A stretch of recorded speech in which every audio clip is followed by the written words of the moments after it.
예, 오후에 하나님 말씀 다니엘 11장입니다.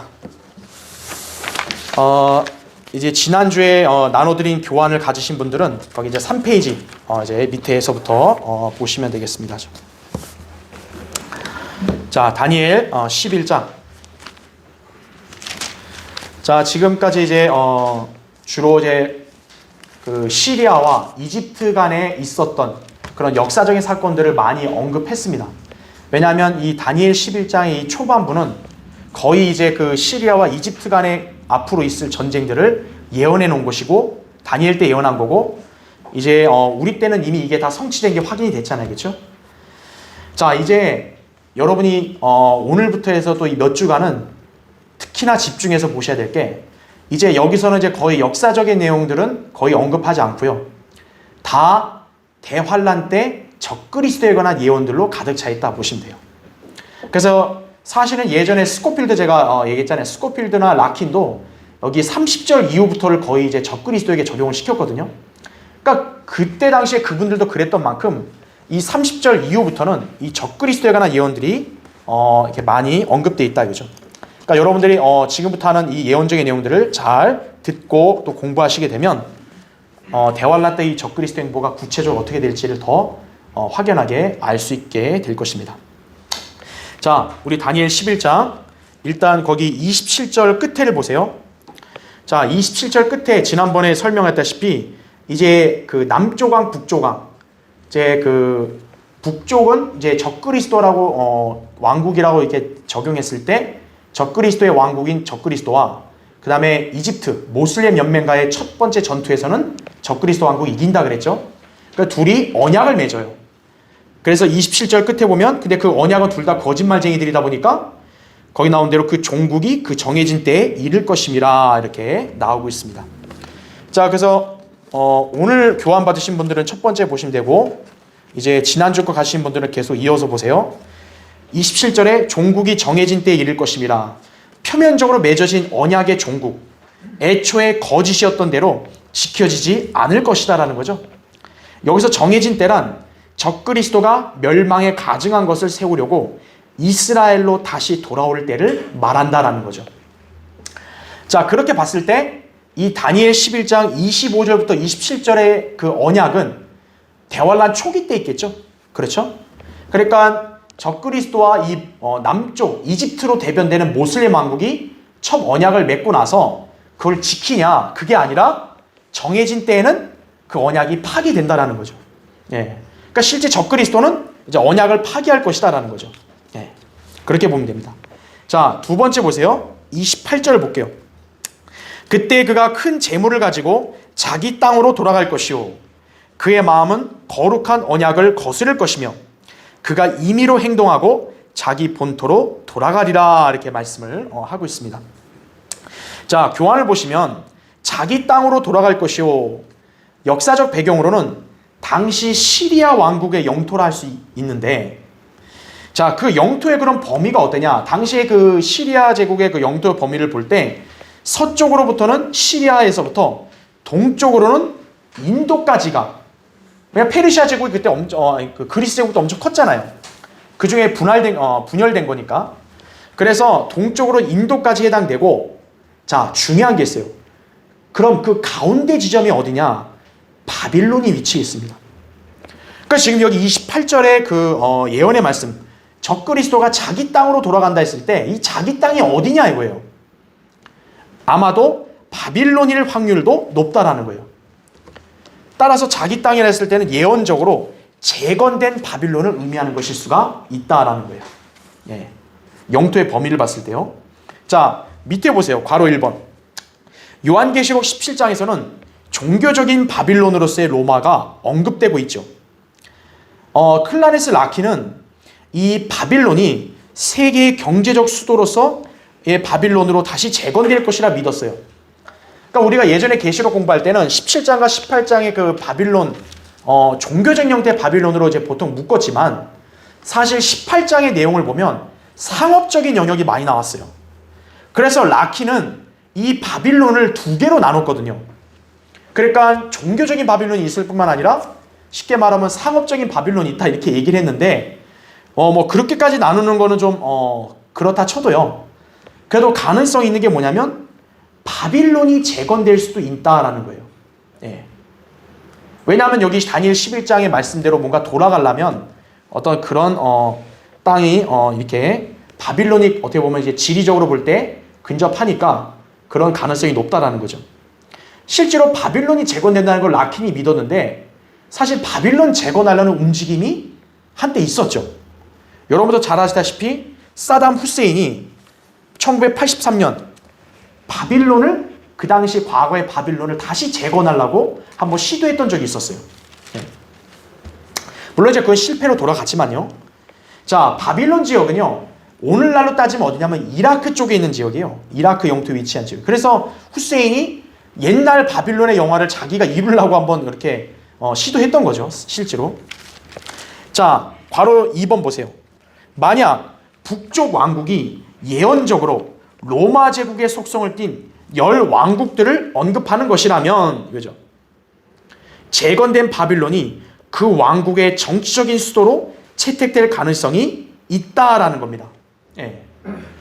그러니까 이제 여기 나온 그대로 이제 바빌론 제국이 어떻게 보면 이제 로마 제국이 이제 적그리스도 왕국이 10왕국으로 다시 재편될 거 아니겠어요? 그래서 지난주에 얘기했다시피 그 왕국이 유럽을 포함해가지고 이제 팔레스타인 북부까지 다 이른다 했잖아요. 그런 광활한 용토로 봤을 때 재건된 바빌론이 아마 정치적 수도가 되지 않을까 이렇게 볼 수 있다는 거죠. 자, 왜 이런 예언을 했냐면 거기 11장 30절 한번 보세요. 거기 11장 30절에 보면은 키팀의 배들이 그를 대적하여 올 것임이라는 말이 나옵니다. 키팀의 배들이 거기에 당도할 수 있다는 말이 나와요. 그러면 그거를 여러분 다니엘 껴놓으시고 민수기 한번 보세요. 거기 민수기 24장 24절 한번 보세요.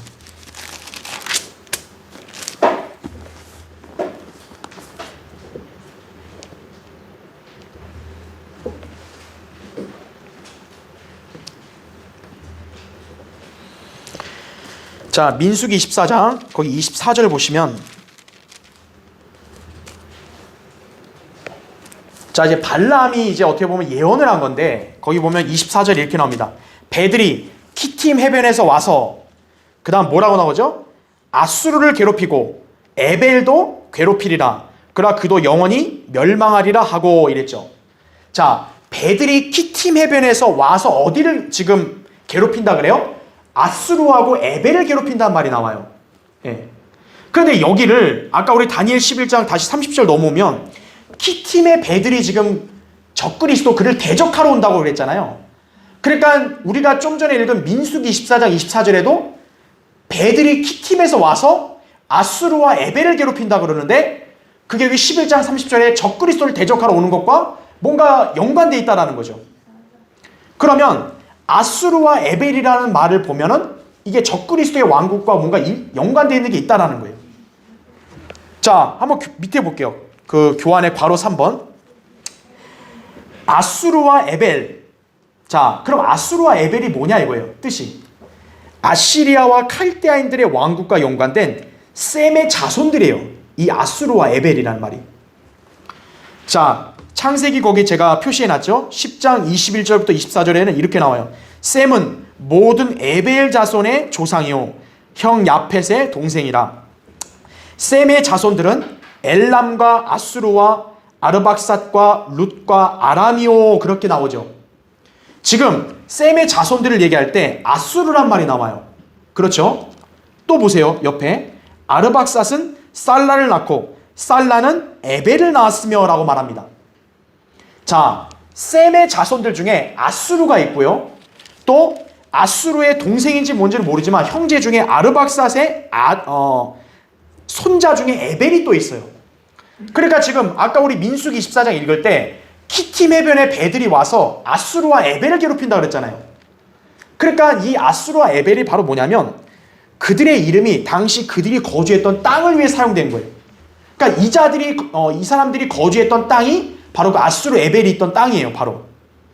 그러니까 거기에 있는 땅으로 키팀 해변에서 배들이 온다 그런 말을 쓰잖아요. 그렇죠? 자, 그럼 밑에 보세요. 괄호 4번. 자, 그럼 아수르는 뭘 뜻하냐? 아시리아일 것이다라는 거죠. 아수르가. 왜 그러냐면 이 사람이 아시리아의 수도인 니느웨를 건설했기 때문이에요. 그러니까 여러분이 볼 때 아수르 하면은 아시리아하고 연관시키면 되는 거예요. 자, 그러면 밑에 에벨 땅은 어디냐? 자, 이 에벨 땅은 그의 자손들이 최초로 살았던 바로 칼데아 우르 땅일 것이다 라는 거죠. 창세기 11장 16절부터 28절에 그렇게 나옵니다. 자, 그러니까 에벨 땅이 칼데아 우르라고 보고요. 그 다음에 아수르가 니느웨가 있는 아시리아 땅이라 본다면 바로 여기서 니느웨는요, 유프라테스 강 북부에 위치해 있어요. 그럼 칼데아 우르는 어디에 있냐? 유프라테스 강 남부에 있어요. 그러면 그 강 북부 남부 사이에는 뭐가 있냐? 바빌론이 있다라는 거죠. 그러니까 이 아수르와 에벨이 키팀의 배들이 와서 괴롭힌단 말을 하면서 다니엘 11장에서도 키팀의 배들이 적그리스도를 대적한단 말 쓰잖아요. 아, 그렇게 쓸 때 이 적그리스도를 대적하러 올 때 아수르와 에벨과 연관이 있구나. 바로 그 지역이 오늘날 바로 어디와 다 연관되어 있는 거예요? 유프라테스 강에 있는 바빌론과 연관되어 있다는 거예요. 그래서 우리가 다니엘 11장의 예언을 볼 때 적그리스도가 자기 땅으로 돌아간다 했을 때 자기 땅이 바로 재건된 바빌론이 아니겠느냐, 우리가 성경적으로 그렇게 유추해 볼 수 있다는 거예요. 그게 제일 가능성이 있다라는 거죠. 실제로 바빌론은 굉장히 이 적그리스도와 연관이 많아요. 왜 그러냐면 바빌론에서 최초의 왕국, 이방 왕국을 세운 게 림롯 아니에요. 림롯. 그쵸? 그 다음에 사네립. 사네립도 역시 이렇게 아시리아 제국했을 때 다 포함되어 있었고, 느부칸네살, 뭐 당연히 바빌론이었고요. 다리오, 알렉산더 모두 바빌론 지역을 자기네 영토로 다 정복했다라는 거, 지배하고 있었다는 거죠. 그래서 여기 나온 인물, 림롯, 사네립, 느부칸네살, 다리오, 알렉산더 모두 적그리스도의 예표들이죠. 그렇게 본다면 이 적그리스도도 재건된 바빌론의 어떤 그런 땅을 이렇게 정복하고 있지 않겠느냐라고 보는 것이에요. 자, 그럼 이제 그 다음 페이지 보시고요. 또 여러분 밑에 보시면 돼요. 자, 그래서 이 바빌론 지역을 갖다가 우리가 볼 때 이게 적그리스도 왕국의 뭔가 정치적인 수도가 되지 않을까. 왜냐하면 아까 30절 본 대로 키팀의 배들이 적그리스도를 대적하러 온다 그랬잖아요. 여러분, 왕이 있는 곳은 당연히 어디겠어요? 수도에 있잖아요, 왕은. 그러니까 바빌론 지역이 재건돼서 정치적 수도로 자리매김하고 있지 않을까, 그렇게 우리가 볼 수 있다는 겁니다.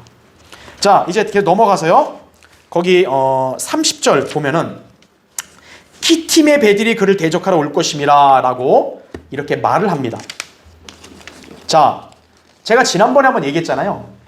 그 적그리스도의 그 북쪽 왕국과 이집트 왕의 모슬렘 왕국이 1차 전쟁했을 때는 적그리스도 왕국이 음모를 꾸며서 이겼다 그랬죠. 그래서 언약을 맺었는데 거기 29절을 보니까 정해진 때에 그가 어떻게 해요? 다시 돌아온다라는 거죠. 즉 이제 적그리스도가 말 그대로 다시 한번 이집트를 재차 침공할 것이다 라는 거예요. 근데 29절에 보니까 그가 돌아와서 남쪽으로 올 것이나 그것이 뭐라고 얘기해요? 이전이나 이후만 같지 못한다 그럽니다. 즉 이전에는 북쪽이 이겼잖아요. 우위를 점했는데 이 북쪽 적그리스도가 다시 올 때는 남쪽을 이긴다는 거예요? 못 이긴다는 거예요? 못 이긴다라고 여기서 예언이 나오는 거예요. 그럼 왜 못 이기냐라고 했더니 30절에 보니까 키팀의 배들이 그를 대적하러 올 것임이라 이거죠. 즉 키팀에서 배들이 와가지고 적그리스도를 공격을 하는 거예요. 그러니까 이 공격에 이제 적그리스도가 더 우위를 점하지 못했다라는 거죠. 자, 그러면 교환을 보세요. 거기 교환의 세 번째, 키팀은 원래 키프로스에 있는 페니키아의 식민지를 말한다 이거죠. 그런데 성경에서 이 지역을 언급했을 때요, 항상 어디와 연관되어 있다고 볼 수 있냐면 지중해입니다. 지중해. 그러니까 키팀이라는 섬에 대해서 뭐 쿠프로라는 말하는 사람도 있고 로마라고 말하는 사람도 있어요. 그러니까 의견은 다양하지만 중요한 것은 지중해와 연관되어 있다라고 보시면 돼요. 사실 이게 굉장히 가능성이 있는 게 우리 다니엘 7장에서 이제 그 짐승이 올라올 때도 바다에서 올라온다 그랬잖아요. 그 바다를 지중해라고 우리가 해석을 했죠. 그러니까 적그리스도의 앞으로 대환란 때 주요 활동 무대가 역시 또 지중해도 될 거다라는 거예요. 그러니까 굉장히 중요한 위치를 갖고 있는 거죠. 그래서 이 키팀이 원래 키프로 쓰이는 페니키아 식민지인데 지중해에 연관되어 있다는 거죠. 따라서 대환란 때는 팔레스타인 땅뿐만 아니라 지중해 역시도 중요한 사건의 현장들이 될 것이다. 이렇게 볼 수 있는 거예요. 자, 밑에 보세요. 괄호 1번. 페니키아의 선원들이 지중해 전 해상을 여행함에 따라 키팀은 빠른 시간 내에 해안선을 따라 거주하는 사람들에 대한 표현이 되었다라는 거죠. 그래서 이 때문에 키팀은 지중해에 거주하는 민족을 언급한다고 볼 수 있다라는 거죠. 그러니까 이 표현이 쉽게 말하면 뭐냐면 이게 그 페니키아 선원들이 지중해를 이렇게 여행하다가 키팀은 빠른 시간에 해안선을 따라 거주하는 사람들, 그러니까 지중해 쪽에 거주하는 사람들 그쪽에 표현이 된 거예요. 그래서 이 키팀이라고 언급했을 때는 지중해에 거주하는 민족들, 이렇게 우리가 성경적으로 살펴볼 수 있다는 거죠. 자, 대환란 때 그럼 키팀의 배들은 어떻게 우리가 언급해 볼 수 있냐라고 하면요, 이제 락카와 목사님은 이제 이거를 어떻게 예측했냐면 그리스, 이탈리아, 프랑스, 스페인, 터키, 모로코, 리비아, 이집트, 여기에 어떻게 보면 연합해서 이렇게 군대를 형성해서 이렇게 적그리스도를 치는 게 아니냐, 이렇게 보는 거예요. 왜냐하면 여기서 키팀의 배들이 왔다 그랬잖아요. 그리고 중요한 거, 배들이 싸운다 그랬잖아요. 바로 어떤 군이죠? 해상에서 배가 싸우는 건 해군이죠. 예. 즉, 이 국가들이 연합 해군을 결성해서 함대로 공격하는 걸 할 수도 있다라는 거죠. 키팀의 배들이 대적한다 했으니까. 혹은 지금 방금 열관 이 나라들이 아니면 지중해 지역에 있는 어떤 다른 나라들의 해군을 언급하는 것일 수도 있다라는 거죠. 뭐 정확하게 우리가 알 수 없으니까, 다만 이러한 여러 가지 어떤 성경적으로 또 지리적으로 역사적으로 봤을 때 지중해 지역에 연관되어 있는 이런 국가들이 연합 해군을 결성해서 함대로 공격한다라는 거죠. 그러니까 옛날에는 배로 공격했지만 지금 어때요? 함대라는 게 있으니까 그걸로 공격할 수 있는 거죠. 자, 괄호 2번 보세요. 현대 군대에서요, 이 해군의 영향력은 절대적입니다. 예. 사실 이제 그 한 나라의 국방력이 가장 이렇게 영향을 미칠 수 있는 게 뭐냐면 함대거든요. 함대. 왜냐하면 이제 먼 나라를 치려면 함대에다가 모든 공군 정투기나 모든 그런 무기를 다 싣고 가야 될 거 아니에요. 함대가 그만큼 중요하다는 거죠. 그래서 함대를 어떻게 보유했냐에 따라서 한 나라의 국방력을 좌우하죠. 사실 지금 함대를 세계에서 제일 많이 보유하는 데가 미국 아니에요. 그렇죠. 그러니까 제일 강하다 그러잖아요. 함대를 보유하니까요. 자, 그래서 보세요. 거기 현대전을 통해 바로 이 함대가 레바논이나 시리아 해안 또는 페르시아만에 배치되어서 미사일, 전투기 출격 또는 무인기 공격을 유프라테스 전역에 오르내릴 수가 있다는 거죠. 자, 그래서 우리가 이걸 봐야 돼요. 적그리스도 군대가 처음에는 남쪽을 이겼는데 왜 다시 이집트를 재차 침공했을 때 못 이겼냐 이거예요. 키팀의 배들이 대적했다는 거죠. 적그리스도를. 대환란 때.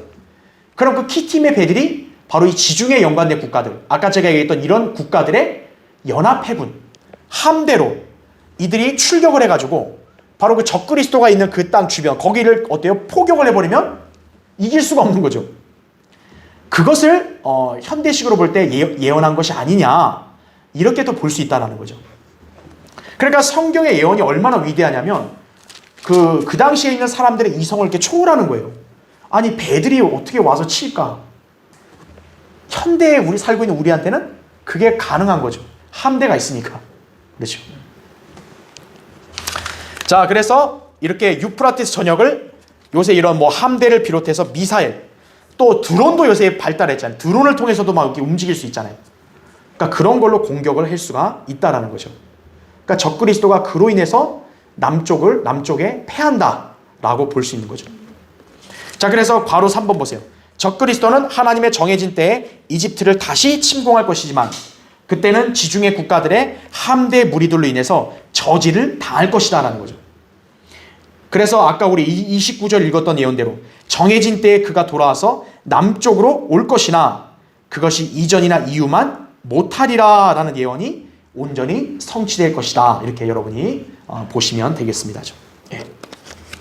자, 그 다음 밑에 보세요.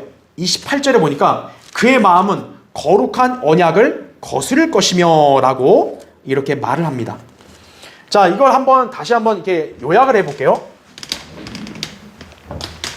자, 이게 이집트. 이제 오늘날 현대식으로 보면 이제 이게 모슬렘 연맹이라고 그랬어요. 예언적으로 볼 때. 여기하고 이제 그 북쪽이잖아요. 북쪽. 이게 이제 적그리스도 왕국 아니에요?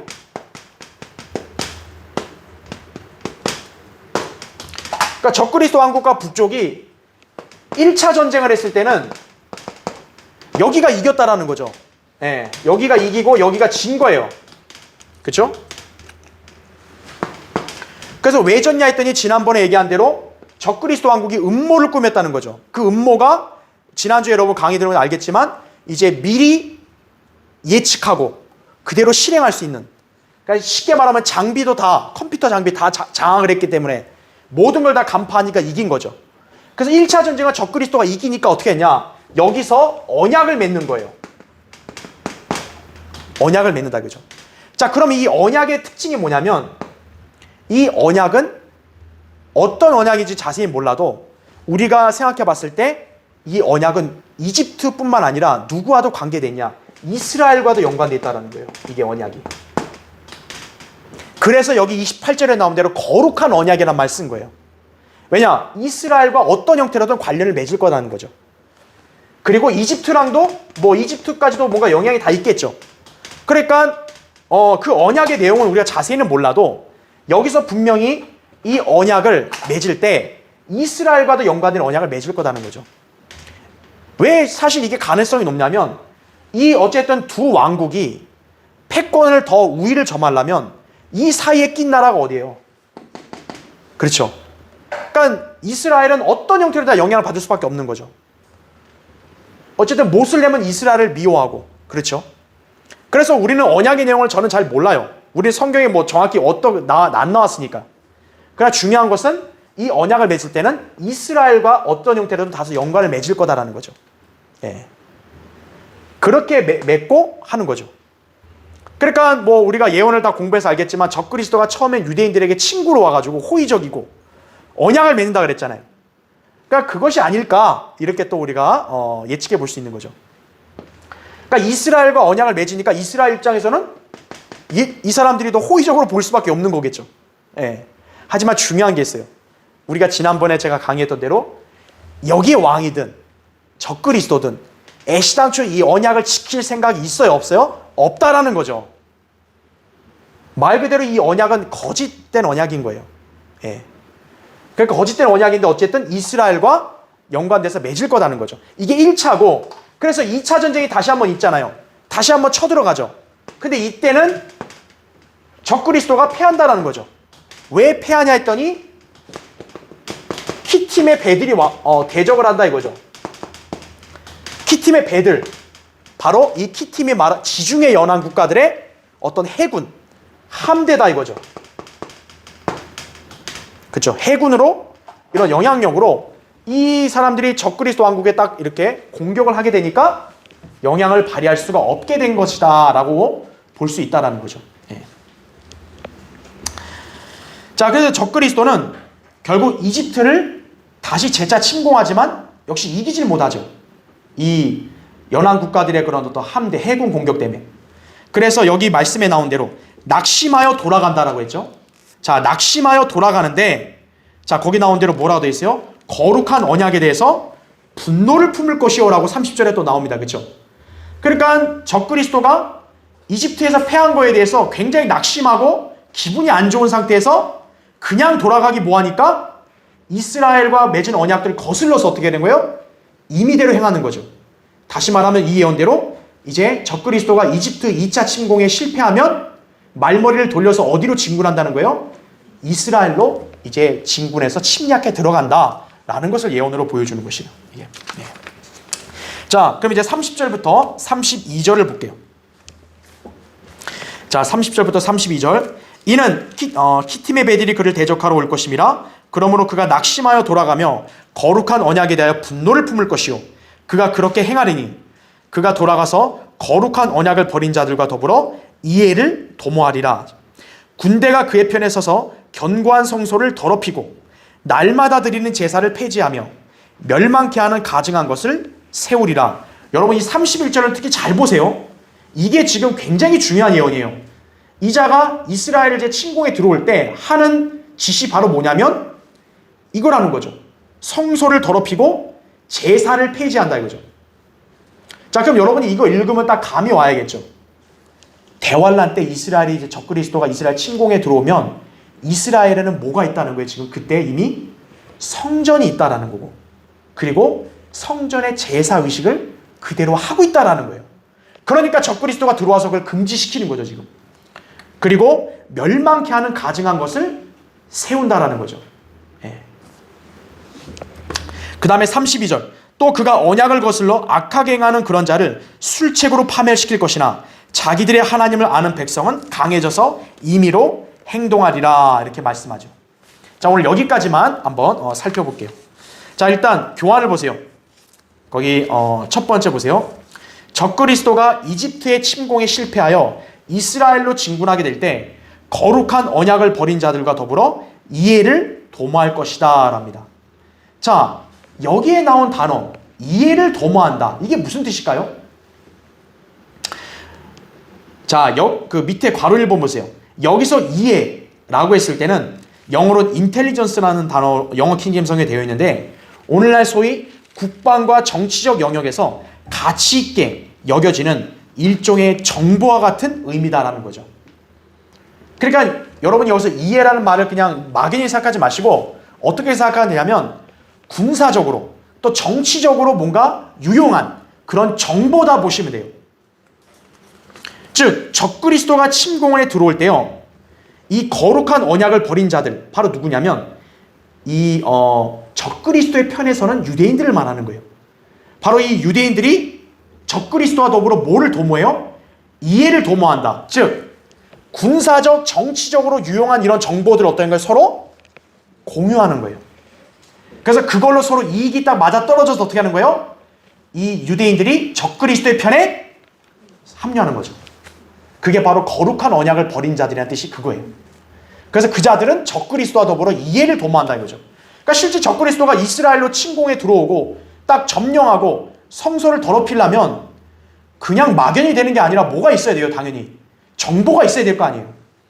그러니까 그런 군사적인 정치적인 정보를 분명히 제공하고 또 서로 주고받는 그런 적그리스도와 동조하는 자들이 있을 거다라고 우리가 볼 수 있다는 거죠. 네. 자, 밑에 보세요. 괄호 2번. 거룩한 언약을 버린 자들, 자기 동족들을 대적하는 적그리스도의 편에 설 유대인들을 말한다라는 거죠. 언약을 버리면 안 되잖아요. 근데 거룩한 언약을 버린다 이거예요. 즉 이들은 자기들의 하나님을 믿는 신앙을 결국 저버리고 어떻게 하는 거예요? 적그리스도의 편에 서서 동조하는 겁니다. 그러니까 실제 대환란 때 유대인들 모두가 구원받고 하는 게 아니라 실제 대환란 때는 유대인들의 상당수가 적그리스도의 편에 합류할 거라는 거예요. 마치 뭐와 똑같냐면 예수님이 예언을 했잖아요. 요한복음 5장 43절에 보면 유대인들이 예수님 참된 메시아는 안 받아들이고 자기 이름으로 오는 자를 어떻게 해요? 영접한다고 말합니다. 내 아버지의 이름으로 내가 왔는데 너희는 날 영접 않고 자기 이름으로 오는 자를 영접한다 그래요. 바로 그 자가 적그리스도거든요. 즉 유대인들이 대환란 때 실제로 상당수가 적그리스도를 맞아들인다라는 거예요. 네. 그럼 단지 누구만 적그리스도에게 반대할까요? 소수의 남은 자들만 반대하는 거예요. 네. 그렇게 보시면 됩니다. 자, 밑에 보세요. 두 번째. 적그리스도가 군사를 동원해 예루살렘으로 진군에 들어오면 그는 재건된 성전으로 들어가서 견고한 성소를 더럽히고 날마다 드리는 제사를 폐지하며 멸망케 하는 가증한 것을 세울 것이다 그랬습니다. 자, 멸망케 하는 가증한 것이 뭐겠어요? 자기 자신, 자기 형상이죠. 그거를 이제 세워서 사람들로 하여금 경배하게 이제 강요할 것이다라는 거죠. 자, 이 구절은 다니엘 9장 27절, 8장 11절과 또 역시나 조화를 이룹니다. 한번 여러분 기억을 상기하는 차원에서 거기 8장 11절 한번 보세요.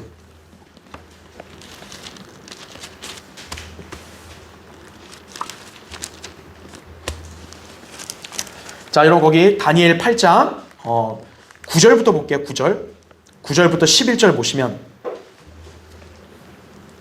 9절부터 12절 읽을게요.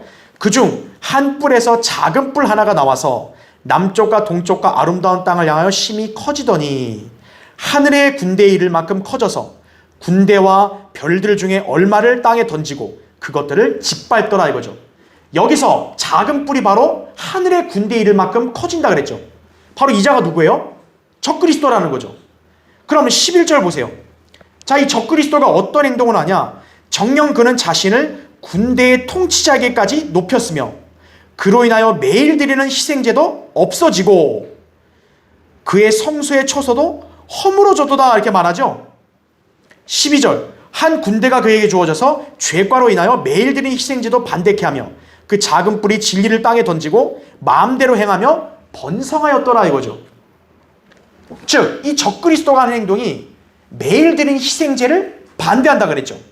아까 우리 11장 여기 31절 읽은 그대로와 똑같이 되죠. 그래서 우리는 8장의 작은 뿔이 다니엘 11장에 나오는 북쪽 왕과 똑같다고 보는 거예요. 그래서 적그리스도가 시리아 출신이다라는 걸 우리가 여기서 바로 간파하는 거예요. 그리고 중요한 게 바로 이 적그리스도가 예루살렘으로 다시 침공에 들어오면 그때 이제 성소를 더럽히고 희생제, 유대인의 성전 제사를 금지시킨다라는 거죠. 여기 나왔잖아요. 예언 그대로. 또 여러분 안 찾아도 됩니다. 9장 27절에도 나와요. 그가 많은 사람들과 더불어 한 주 동안 언약을 확정하고 그 주의 중간에 그가 희생제와 예물을 금지시킬 것이요 또 나옵니다. 그러니까 우리는 이걸 통해서 봤죠. 7년의 적그리스도에게 주어진 기간 중에 유대인과 언약을 맺어서 초반에 지키다가 한 주의 중간에 어떻게 하는 거예요? 언약을 깨트린다는 거죠. 즉 대환란 중간 때 적그리스도가 돌변해서 언약을 깨트리면 이때 희생제와 예물을 어떻게 한다는 거죠? 금지한다는 거죠. 그래서 지금 여기 11장에 나온 이 31절의 말씀도 적그리스도가 앞으로 대환란 때 이스라엘 예루살렘에 행할 그런 지시라는 것을 예언하고 있는 거예요. 자, 그런데 여기서 중요한 게 있습니다. 이 11장 31절에서 멸망케 하는 가증한 것 세운다 했잖아요. 이게 8장에선 사실 없어요. 8장에는 희생제만 금지한단 말 나왔지 이게 없어요. 그러다 보니까 스코필드나 클라네스 라키는요, 이 다니엘 11장의 이것이 적그리스도가 할 예언이라고 하지 않고 안티오쿠스 에피파네스가 한 걸로만 적용시키는 거예요. 그러니까 참 얼마나 이게 아이러니하냐면 8장에 대해서는 적그리스도라고 예언으로 적용해 놓고요. 11장에 똑같은 내용이 있는데도 이거는 안티오쿠스에다 적용시켜요. 그거는 잘못됐다라는 거죠. 네.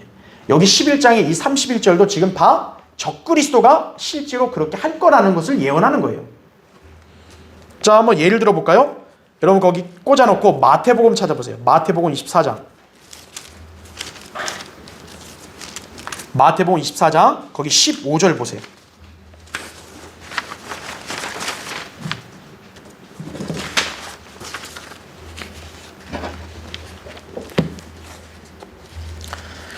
자, 마태복음 24장 자 15절. 자, 마태복음 24장 15절 보면 그러므로 너희가 선지자 다니엘을 통하여 말씀하신 멸망에 가증한 것이 거룩한 곳에 선 것을 보리니 이렇게 말합니다. 자, 지금 예수님께서 다니엘 선지자가 예언한 멸망에 가증케 하는 것이 거룩한 곳에 선다 그랬죠.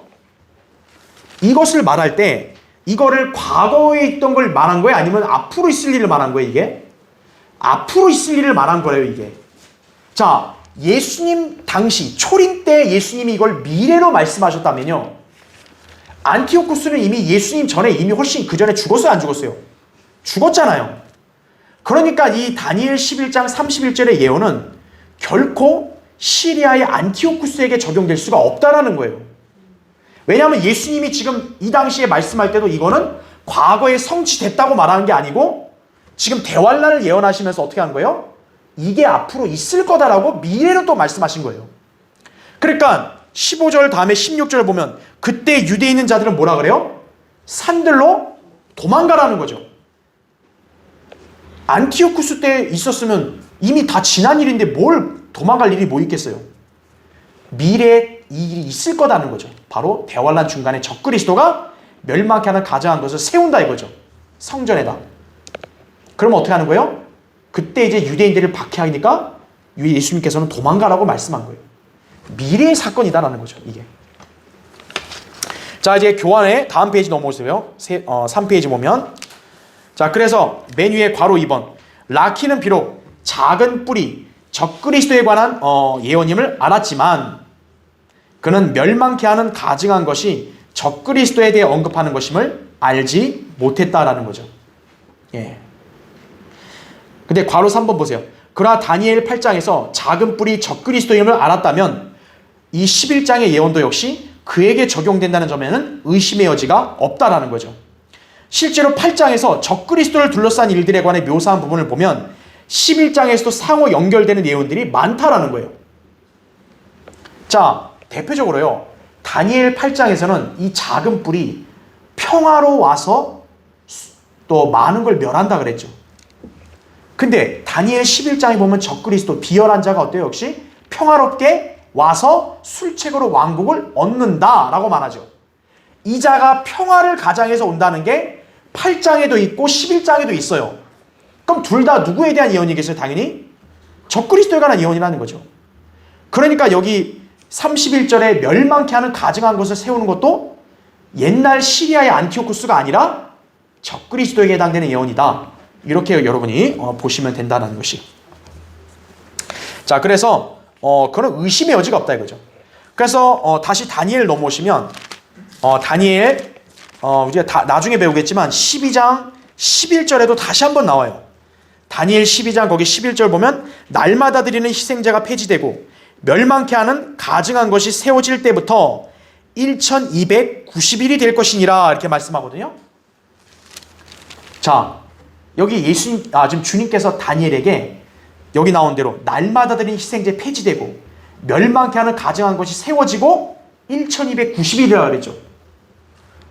안티오쿠스 예언에 적용시키면 이게 안 맞죠, 이게. 그렇죠. 네. 그래서 적그리스도에 관한 예언이다 그렇게 보시면 됩니다.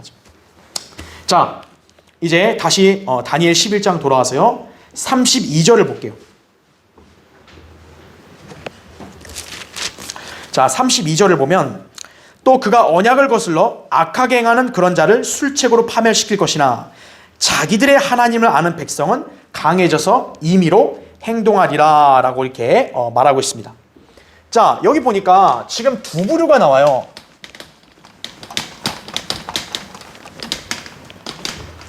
지금 여기 보니까 유대인들 중에서도 어떤 유대인이 나오냐면 이 거룩한 언약을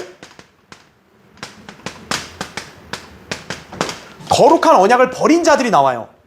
그렇죠. 그럼 이거는 유대인들 중에서도 뭔가 안 좋은 사람들이겠죠. 바로 이 자들이 누구냐면 적그리스도의 편에 선 자들이에요.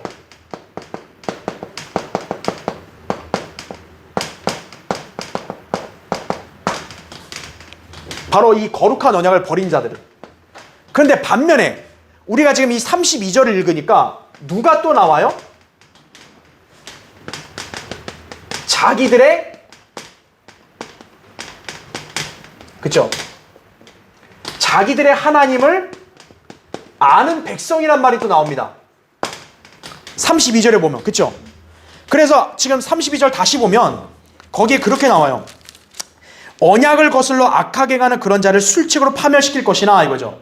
여기에 언약을 거슬러 악하게 행하는 자라는 것은 방금 제가 얘기한 거룩한 언약을 버린 자들과 똑같은 의미인 거예요. 즉 적그리스도가 이런 자들을 그러면 어떻게 변질시켜서 자기 편으로 끌어들이냐면 여기 나왔죠. 뭐로 파멸시킨다 그래요? 술책으로 파멸시킨다는 거죠. 적그리스도가 술책을 부려서 이제 유대인들 상당수를 어때요? 다 자기 편으로 끌어들이는 거죠. 그 술책에 넘어간 사람들은 적그리스도 편에 동조하게 되는 거예요. 자, 그런 사람들이 있는데 거기 보세요. 자기들의 하나님을 아는 백성은 뭐라고 합니까? 강해져서 임의로 행동하리라 라고 말합니다. 자, 그럼 다시 자기들의 하나님을 아는 백성은 이 사람들과 뭔가 다른 유대인들이겠죠. 바로 이들이 누구겠어요? 믿음을 지키는, 적그리스도를 동조하지 않고 적그리스도에게 대항하는 유대인 남은 성도들을 말하는 거죠. 바로 이 자기들의 하나님 아는 백성은 강해진다는 거죠. 적그리스도에게 굴복 안 한다는 거죠. 바로 이 자들이 유대인 남은 자들이다 이거죠. 즉 성도들이죠. 다니엘 7장에도 보면 성도들이 적그리스도가 성도들 싸워 이긴다 그랬잖아요. 적그리스도하고 반대하는 그 유대인들을 여기서 말한다라는 거죠. 그러면 잠시 뒤에 보겠지만 이 유대인 남은 자들 대환란 때 대표적으로 바로 우리가 알고 있는 누굽니까? 14만 4천 명. 바로 이 사람들은 적그리스도의 그런 술책에 안 넘어가고 임의로 행동한다는 거죠. 적그리스도가 시킨 대로 행동하지 않고 자기들 임의대로 행동한다는 거죠. 반대하는 걸 말하는 것이 바로 자기들의 하나님 아는 백성. 자, 그래서 유대인 성도들이라 볼 수 있는데 그 밑에 이제 교환을 보세요. 괄호 1번. 자기들의 하나님을 아는 백성은 대환란 때 인장으로 표시를 받을 14만 4천 명의 유대인들이다라는 거죠. 계시록 7장 4절 8절 나오죠. 즉 이들 하나님의 종들이라고 불려요. 3절에 보면. 그래서 무엇을 할지에 대해서는 사실 언급이 없어요. 그러니까 여러분이 계시록만 보면 14만 4천 명 인장으로 표시받은 이 사람들만 있다라는 것만 알지 이 사람들이 구체적으로 지상에서 뭘 할지는 계시록에서는 자세히 언급이 안 돼요. 근데 다니엘 11장에서는 이들이 대환란 때 뭘 할지가 나와요. 거기 보세요. 밑에 33절 보세요.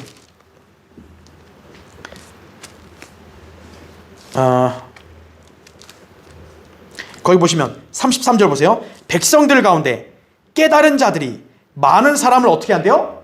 가르칠 것이나. 즉 바로 이 유대인 남은 자들 여기서 얘기할 때 이 자기들이 하나님 아는 백성 이 사람들은 많은 사람을 어떻게 하는 거예요? 대환란 때 가르칠 것이라는 거죠. 아하, 그러니까 우리가 14만 4천 명들은 바로 이런 일을 하겠구나 볼 수 있는 것이죠. 자, 그러면 괄호 2번 보세요. 성경에서 14만 4천 명의 증인들에 관해 조명을 비춰주는 몇몇 예들이 있다 그죠. 그 중에 예수님께서 사도들에 관해 말씀하신 신비스러운 진술이 있어요. 여러분 그 교환의 마태복음 거기 10장 23절 거기 교환 보면 나오죠. 자, 여러분 이 말씀이요 사실 굉장히 어려운 말씀이에요. 근데 여기를 한번 우리가 잘 보자고요. 자, 예수님께서 이렇게 말씀했어요. 사람들이 이 성읍에서 너희를 박해하면 다른 성읍으로 피하라. 진실로 내가 너희에게 말하노니 인자가 올 때까지 너희가 이스라엘 성읍들을 다 다녀보지 못하리라 이렇게 말씀합니다. 자, 예수님의 지상사역 중에요 사도들이나 또 예수님 자신도 이스라엘 모든 성읍들에 다 설교하지 않았어요.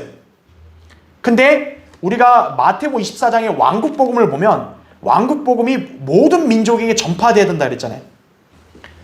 그렇게 봤을 때 이 말씀과 연관돼서 본다면 바로 이 구절은 누가 성취할 수 있냐? 재림 직전에 14만 4천 명이 돌아다니면서 설교하고 가르칠 수 있다는 거죠. 가능성이. 만약에 14만 4천 명이 가르치는 게 아니라면 그럼 이 마태복음 10장의 말씀은 누구에게 하신 말씀이에요? 예수님이 그 당시 제자들에게 하신 말씀이잖아요. 근데 제자들은 초림 때 이걸 전혀 못했단 말이에요. 다니지 못했단 말이에요. 그러면 제자들이 언제 다녀야겠어요? 대환란 때 다녀야겠죠. 그래서 라쿠마 목사님은 이 구절을 갖고 만약에 이 구절이 성취되려면 그때 예수님 제자들 있죠. 사도들. 이 사도들이 대환란 때 다시 나타나든지 아니면 14만 4천 명이 이 말씀대로 할 수 있다라는 거죠. 예. 그러니까 둘 다 가능성이 있어요. 예, 없는 건 아니에요. 자, 그러면 만약에 14만 4천 명이 이 예언을 성취하려면 그러면 14만 4천 명도 무엇을 전파해야 될까요? 복음을 전파해야 되는데 어떤 복음을 전파해요? 지금 우리 교회가 전하는 은혜의 복음이 아니라 왕국 복음을 전해야죠. 14만 4천 명도. 자, 괄호 3번 보세요. 예수님께서는 이 왕국 복음이 모든 민족에 증거되기 위하여 온 세상에 전파되리니 그런 후에야 끝이 오리라 라고 말씀하셨다 이거죠. 자, 이 왕국 복음은 바울이 설교했던, 지금 우리가 설교하는 하나님의 은혜의 복음이 아니에요. 이 복음은 왕이 오신다는 메시지입니다. 따라서 그분을 맞이할 그런 준비를 할 수 있도록 회개하며 그분을 믿고 하나님의 계명들을 지켜야 한다라는 거죠. 그러니까 이 왕국 복음이 증거될 때 다시 예전에 율법 시대 그때처럼 믿음과 행위가 다시 부활하게 되는 거죠. 예. 왕이 오니까 회개하고 계명을 지키라 그죠. 그래서 계시록 12장 17절이나 14장 12절 보면 대환란 때 성도들의 구원에 대해서 분명히 뭐라고 얘기해요? 하나님의 계명들, 예수의 믿음, 이 두 개를 같이 얘기하잖아요. 믿음과 행위가 있어야 되는 거죠. 자, 밑에 보세요. 괄호 4번. 바울은 이방인들에게 설교했던 하나님의 종이었죠, 분명히. 그러니까 사람들이 오해하는 거는 바울은 이방인들의 사도니까 그냥 교회하고만 다 연관되어 있다 생각을 하는데, 사실 바울은 어디에 유형이냐면 14만 4천 명의 증인들의 한 유형이 되기도 해요. 자, 약간 의아하죠? 왜 그렇게 되냐면 이것 때문에 그래요. 자, 14만 4천 명의 유형이 되는 게, 예를 들어 이제 바울을 비교해 보면, 자, 바울은요 어느 민족 사람이에요? 바울은 유대인이에요. 그렇죠? 근데 유대인인 바울이 누구에게 지금 복음을 전했던 거예요? 이방인에게 복음을 전한 거예요. 즉 바울이 왜 14만 4천 명의 유형이 될 수 있냐면, 이 14만 4천 명이 유대인들에게만 전하는 게 아니라 누구에게도 전하도록 부름받은 거예요? 이방인들에게도 전하도록 부름받은 거라는 거죠. 그러니까 바울이 이방인의 사도로서 이방인들에 가서 복음 전한 것은 14만 4천 명이 이방인들에게 보내신 받아 와서 하나님 말씀 전하는 그거의 예표가 될 수 있다는 거예요. 예. 자, 그러면 이 14만 4천 명이 전하는 게 왕국 복음이라 그랬죠? 그럼 우리가 주의해야 될 거, 왕국 복음에는 우리 시대 우리 교회 복음과 달리 반드시 뭐가 수반돼야 돼요? 표적이 따라야죠. 왕국 복음이 전파되는 곳에는 반드시 뭐가 따라온다 그랬어요? 표적과 이적이 따라와야 돼요. 그렇죠. 그래서 병고침도 나오고 마귀를 내쫓는 게 나오는 거 아니에요. 마가복음 16장 17, 18절에 보면 사도들에게 약속을 하실 때 마귀들을 내어쫓고 뱀들을 물어도 안 물린다 그랬잖아요. 그런 표적이 있어야 되는 거예요. 왕국 복음 전하는 사도들에게 그런 표적을 주시는 거예요. 그러면 우리가 의아할 수 있는 게, 아니 표적은 유대인들을 위해 주는 거잖아요. 원래가 이방인은 표적과 무관하잖아요. 그런데 왜 이방인들에게 왕국 복음 전할 때도 표적이라는 게 왜 나타나냐 이거예요. 왜냐하면 바로 이 14만 4천 명과 이 바울이 유대인들이기 때문에 그런 거예요. 유대인 사도는 표적을 행할 수 있어요, 없어요? 행할 수 있는 거예요. 고린도서 12장 12절에 보면 사도의 표적들이란 말이 나와요. 사도의 표적들.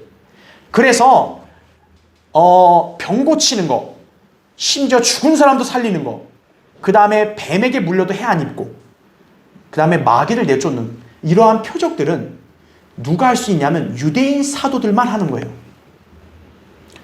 오늘날 저희 순복음 그 은사주의자들은 사기치는 거예요. 그래서요. 유대인 사도들, 바울이 유대인이었기 때문에 이방인들에게 복음 전하다가도 어때요? 바울도 유대인 표적을 행할 수 있었던 거예요. 그러니까 막 바울이 이방인 성도라니까 막 모든 교회들이 바울을 따라하려고 막 무슨 표적을 행한다고, 그거 거짓말 하는 거예요. 바울은 유대인이었기 때문에 가능한 거예요, 그게. 네. 자, 그래서 이 14만 4천 명의 이 유대인 복음 전파자들이 계시록 7장 9절 14절에 나온 대로 모든 민족들, 족속들, 백성들, 언어들에서 온 아무도 셀 수 없는 큰 무리, 즉 대환란에서 나온 사람들에게 복음을 전해서 그들을 주님께로 인도할 것이다 라는 거죠. 그래서 그들이 그때 뭐래요? 바로 표적들을 행하는 거예요. 이게 바로 그들이 임의로 행동하리라 라는 말씀의 진인 거예요, 그게. 그러니까 이들은 강해진다는 말이 하나님의 보호를 받잖아요. 14만 4천 명, 그렇죠? 그리고 이들이 표적과 이적을 행하는 그런 사역을 펼치니까 강하다라는 거죠. 그래서 이 사람들은 적그리스도에게 절대 양보하지 않고 굴복하지 않고 그대로 임의대로 행동하는 거예요. 그래서요. 그래서 다니엘 11장 지금 우리 32절의 말씀이 바로 그것을 예언적으로 알려주는 거예요. 자, 14만 4천 명이 신천지예요? 아니에요? 말 같지 않은 소리 하는 거예요. 그 사람들이. 전혀 알지도 못한 사람들이, 이런 예언도 모르는 사람들이, 그것도 무슨 이스라엘 지파 이름 붙이는 게 아니라 예수님 사도 지파 이름을 붙이고 있어요. 전혀 성경도 모르고 아직 성경을 왜곡시키는 그런 악한 집단들이에요. 그 사람들은. 자, 마지막 괄호 5번 볼게요. 적그리스도는 대환란 중간 시점에 유대인들과 맺은 언약을 일방적으로 파기하고 적대적인 태도를 그들에게 보임으로써 혹독한 박해를 가할 것이다 이거죠. 여기서 임의로 행동하는 자들, 여러분이 약간 좀 그런 사람들이 누군지 연상이 안 되면 예표적으로 그런 인물들이 누구였는지만 보면 돼요. 우리 다니엘에서 이미 봤어요.